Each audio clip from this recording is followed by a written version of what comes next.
Welcome dear rockers. आज हम देखने वाले हैं मूवी रेजिना। मूवी की शुरुआत में हमें एक घर को जलते हुए दिखाया जाता है जिसे कुछ लोगों ने आग के हवाले कर दिया। साथ ही इस घर के ऑनर को कुछ लोगों ने पकड़कर उसके माथे पर चाकू से रेजिना लिखने के बाद उसे मार दिया था। और इसी के साथ ये सीन यहाँ होता है कट। अगले सीन में पिछली घटना के कुछ दिन पहले का समय दिखाया जाता है, जहाँ हम रेजिना नाम की एक औरत को पुलिस स्टेशन में देखते हैं, जिसे एक पुलिस वाला कह रहा होता है कि मैडम, आपके यहाँ रोज रोज आने से कुछ नहीं होगा। हम आपके केस पर काम कर रहे हैं। जैसे ही कुछ पता चलेगा हम आपको इन्फॉर्म करेंगे। इस पर रेजिना उसे कहते हैं कि मैं अगर यहाँ ना आऊं तो भला किसके पास जाऊं, किससे उम्मीद करूं इंसाफ की। ये सब कहने के बाद रेजिना वहां से चली जाती है। इसके बाद वो मदद के लिए एक वकील के पास जाती है, जो कि रेजिना से पैसों की डिमांड करता है। पर रेजिना के पास इतने पैसे नहीं होते, तो वो वकील रेजिना से कहता है कि अगर तुम मुझे खुश रखो तो मैं इस केस में तुम्हारी फ्री में मदद करूंगा, जो चीज रेजिना को मंजूर नहीं थी। इसीलिए वो दोबारा से पुलिस स्टेशन जाती है और इस बार उसे एसआई से मिलना था, जहां वो दिन भर इंतजार करने के बाद देखती है कि एसआई और बाकी पुलिस वाले एक सूट बूट पहने हुए आदमी के साथ इज्जत से पेश आ रहे थे। साथ ही उसकी पूरी बात भी सुन रहे थे। लेकिन रेजिना और उसके जैसे लोगों के साथ पुलिस काफी बुरी तरह से व्यवहार कर रही होती है।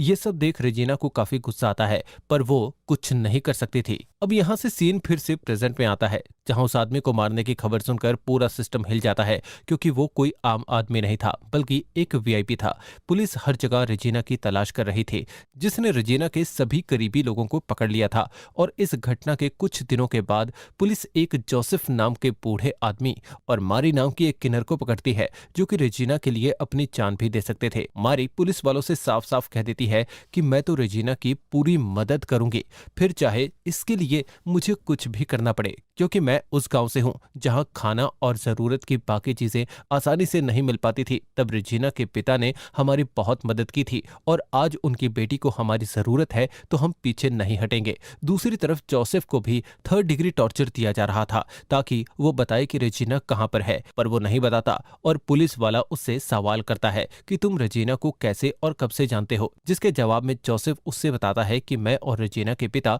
सोशल एक्टिविस्ट थे, जो सिस्टम को सुधारने के लिए समय समय पर कुछ न कुछ करते रहते थे। जिस वजह से एक दिन कुछ लोगों ने मुझे रेजिना समझकर पीटा और बेरहमी से मार दिया, जो सब छोटी और मासूम सी रेजिना की आंखों के सामने घटा था। रेजिना इस तरह से अपने पिता को मरते हुए देख काफी रोती है और इस हादसे का असर उस पर इतना गहरा होता है कि वो जैसे हंसना ही भूल गई थी। रेजिना को फिर मैंने ही पाल पोस कर बड़ा किया, जो कि जब वो बड़ी हो गई तो उसे जीवन साथी के रूप में जो मिला, जिससे वो बहुत प्यार करती थी। और साथ ही रेजिना की जो हंसी बचपन में कहीं खो गई थी, वो अब वापस लौट आई थी। रेजिना जो के साथ खुशी खुशी रहती थी, जिसके बच्चे की वो माँ भी बनने वाली होती है। अब अगर जो की बात करें तो वो एक प्राइवेट बैंक में काम करता था। सब कुछ एकदम सही चल रहा होता है कि तभी अचानक से जिस बैंक में जो काम करता था वहां 4 लोग मास्क पहनकर घुस आते हैं। ये चारों बैंक रॉबरी करने आए थे, जो कि बैंक से सब कुछ लूट लेते हैं। पर शायद उनमें से एक का इतने से मन नहीं भरता और वो एक लोहे की रॉड से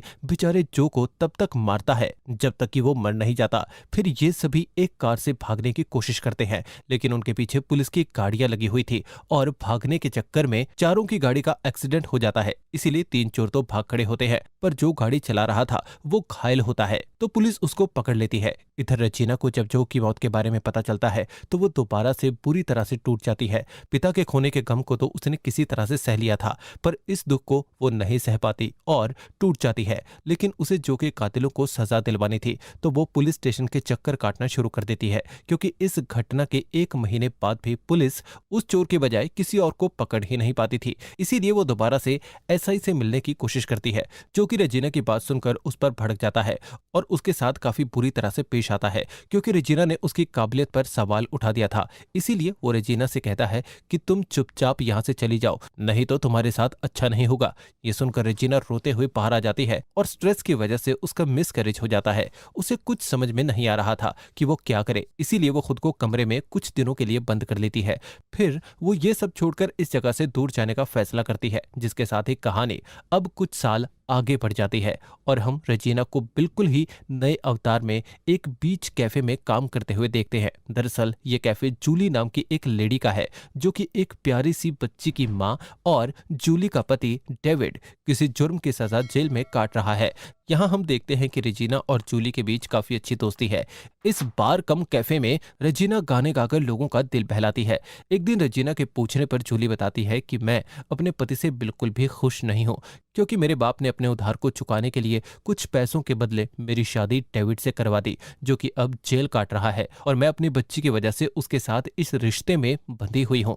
अगले दिन कैफे में दो ग्रुप्स में लड़ाई हो जाती है और वो कैफे में तोड़फोड़ करने लगते हैं, जिस दौरान वहां एंट्री होती है डेविड की, जो उन लोगों को ये तमाशा करने के लिए काफी बुरी तरह से मारता है। लेकिन डेविड के आने से जूली बिल्कुल भी खुश नहीं थी, क्योंकि उसकी और डेविड के बीच बन नहीं रही होती है। दरअसल जूली के मुताबिक डेविड सिर्फ उसे इस्तेमाल करता है, बाकी वो कोई जिम्मेदारी नहीं निभाता। हालांकि डेविड अपनी बेटी से बहुत प्यार करता है। एक दिन डेविड और जूली के बीच में लड़ाई इतनी बढ़ जाती है कि डेविड उस पर हाथ उठा देता है। यहाँ जूली को रोता देख रेजिना उसे दिलासा देने जाती है। वो जूली से कहती है कि अगर तुम डेविड के साथ नहीं रहना चाहती तो उसे छोड़ क्यों नहीं देती। इस पर जूली बोलती है कि मेरा इस दुनिया में है ही कौन, मैं कहाँ जाऊं, कुछ समझ में नहीं आ रहा। अब उसकी इस बात पर रेजिना अगले दिन जूली और उसकी बेटी को लेकर एक गांव में पहुंचती है, जहां हम मारी को भी देखते हैं। मतलब कि ये वही गांव है जिसके बारे में मारी पुलिस को बता रही थी। हालांकि यहाँ जूली का काफी अच्छी तरह से स्वागत किया जाता है और जूली को यहाँ सच में अच्छा लगने लगा था। पर यहाँ रेजिना उसे एक मछली की कहानी सुनाती है, जो कि एक छोटे से तालाब में रहती है, लेकिन वो उस जगह से खुश नहीं होती और वहां से निकलना चाहती थी। जिस बात का फायदा उठाकर एक मछुआरे ने उसे जाल में फंसा लिया और अब वो मछली तभी आजाद हो सकती है जब वो मछुआरा ऐसा चाहेगा। अब इस कहानी को सुनते ही हमारी ही तरह जूली को भी पता चल चुका था कि वो मछली असल में वो खुद है और मछुआरा रेजिना है। दरअसल ये सब रेजिना का किया धरा था, क्योंकि जूली का पति डेविड और कोई नहीं बल्कि वो चोर ड्राइवर था, जिसे रॉबरी के दौरान पुलिस ने आराम से पकड़ लिया था। रेजिना डेविड से सब कुछ बताने के बाद उससे कहती है कि तुम मुझे एक एक करके अपने सभी साथियों के पास लेकर जाओ, ताकि मैं अपना बदला ले सकूं, और अगर तुमने ऐसा नहीं किया तो तुम्हारी बीवी और बच्ची जिंदा नहीं बचेगी। उसकी इस बात पर डेविड रेजिना को जोर का थप्पड़ जड़ देता है। इस पर रेजिना हंसते हुए बोलती है कि अगर मुझे कुछ हुआ और साथ ही अगर पुलिस ने भी मुझे पकड़ा या कुछ किया तो अगले दिन तुम अपनी बीवी और बेटी का मुंह नहीं देख पाओगे। इसीलिए जैसा मैं कहती हूँ वो करो, बाकी मैं तुम्हें जिंदा छोड़ दूंगी, ये जबान देती हूँ। यहाँ डेविड के पास रेजिना की बात मानने के अलावा और कोई दूसरा रास्ता नहीं था। हालांकि डेविड चुपके से अपने एक दोस्त को फोन करके कहता है कि जब तक मैं रेजिना को डील कर रहा हूँ तब तक तुम जल्दी से मेरी बीवी और बच्ची का पता करो। जो पता लगाते ही मैं रेजिना को चुटकियों में मसल दूंगा। अब फोन रखने के बाद रेजिना और डेविड साथ में डेविड के साथ बैंक रॉबरी में शामिल दूसरे आदमी ढीना का शिकार करने के लिए निकलते हैं। अब डेविड को भी नहीं पता था कि ढीना कहाँ है, इसीलिए वो रेजिना के साथ उसे ढूंढने में लग जाता है।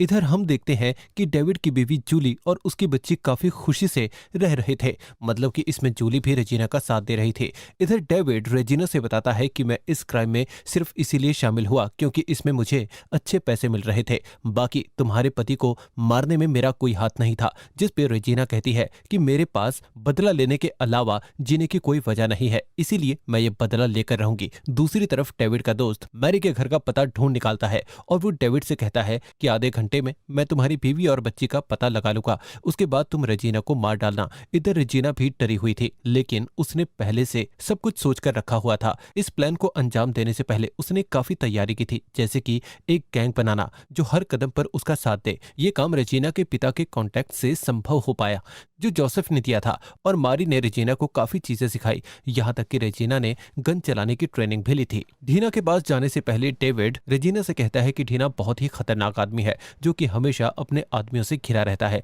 साथ ही वो इतना चालाक है कि सामने वाली आंखों को देखकर उसके मन का क्या हाल है जान जाता है। उसे मारना तुम्हारे लिए इतना आसान नहीं होगा। लेकिन रेजिना तो फैसला कर चुकी थी। इसी बीच अचानक से डेविड का फोन बजता है, जो देख रेजिना फोन स्पीकर पे डालकर बात करने को बोलती है।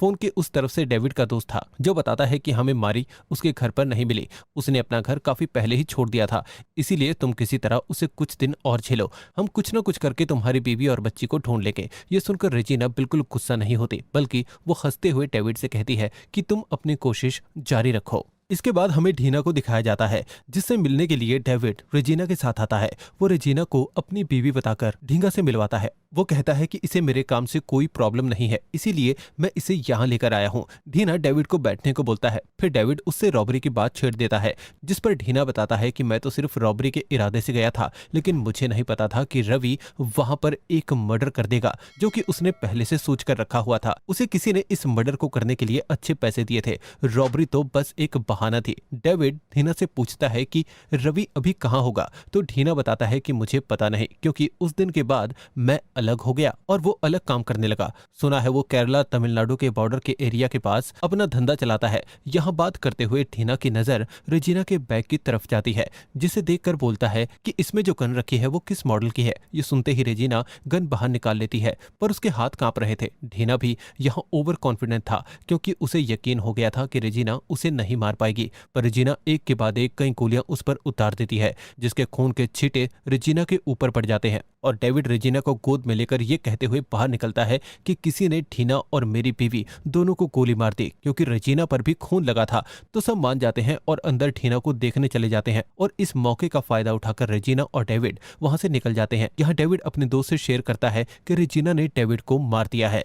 पुलिस भी ढीना के केस की इन्वेस्टिगेशन में जुट जाती है, पर रेजिना और डेविड ने गाड़ी बदल दी थी, तो उन्हें ट्रेस करना पुलिस के लिए मुश्किल हो रहा था। अब ये दोनों रवि का पता लगाकर उसके ठिकाने पर पहुंच जाते हैं, मगर यहाँ किसी ने पहले ही रवि को गोली मार दी थी। दरअसल जब रेजिना ने ढीना को मारा था, तो किसी ने इस रॉबरी में शामिल चौथे आदमी यानी कि राकेश को रवि की जान लेने का ऑर्डर दिया था, और उसने ऐसा ही किया। अब यहाँ पुलिस आ चुकी थी, इसीलिए डेविड और रेजिना यहाँ से निकलने की कोशिश करते हैं, लेकिन इन्हें पुलिस देख लेती है और इनका काफी देर तक पीछा करने के बाद इन्हें पकड़ भी लेते हैं। पुलिस स्टेशन में रेजिना से पूछताछ की जा रही होती है, पर रेजिना अपना मुंह नहीं खोल रही थी। वो बस इतना कहती है कि अगर मुझे कुछ भी हुआ और कल तक अगर मैंने अपने लोगों से कांटेक्ट नहीं किया, तो डेविड की बीवी और बच्ची सलामत नहीं रहेंगे। ये सुन डेविड पुलिस वालों से विनती करता है कि वो रेजिना को ना मारे। रेजिना को अब राजेश की तलाश थी, जो कि अगले ही पल खुद पुलिस स्टेशन में आकर कबूल कर लेता है कि उसने रवि का मर्डर किया है। और तभी अचानक से वो गन निकाल के रेजिना को गोली मार देता है,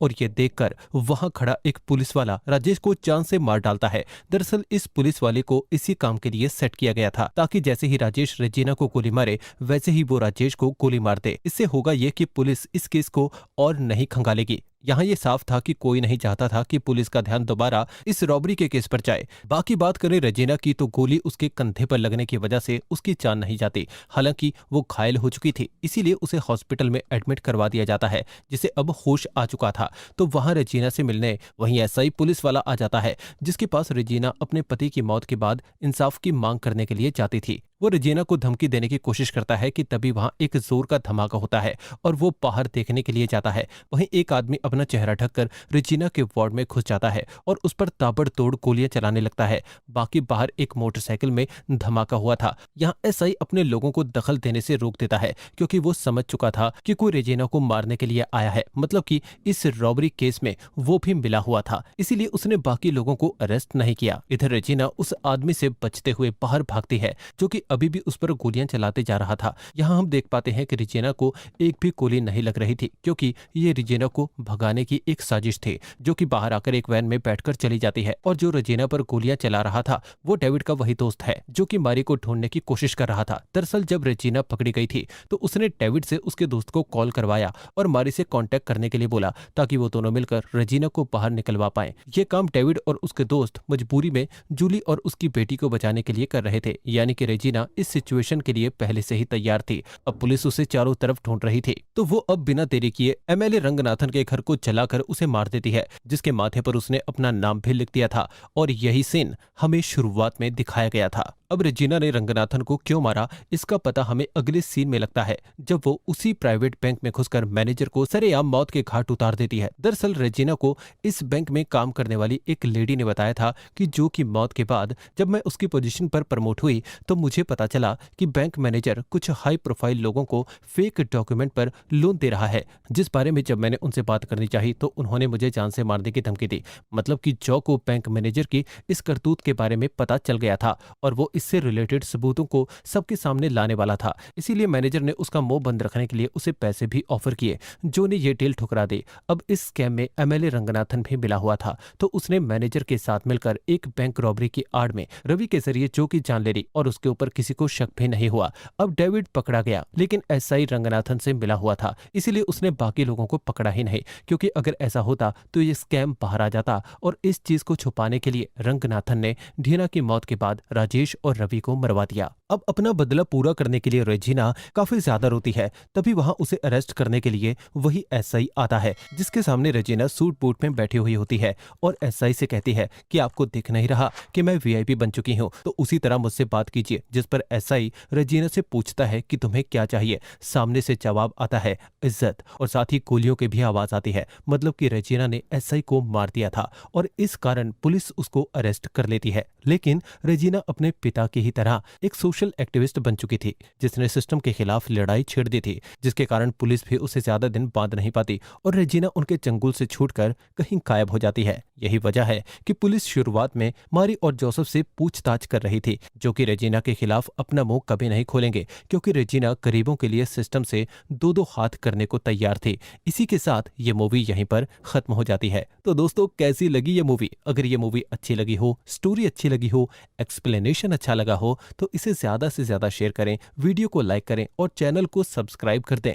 तो फिर मिलते हैं अगली वीडियो में, तब तक के लिए गुड बाय, अपना ख्याल रखें and finally thanks for watching.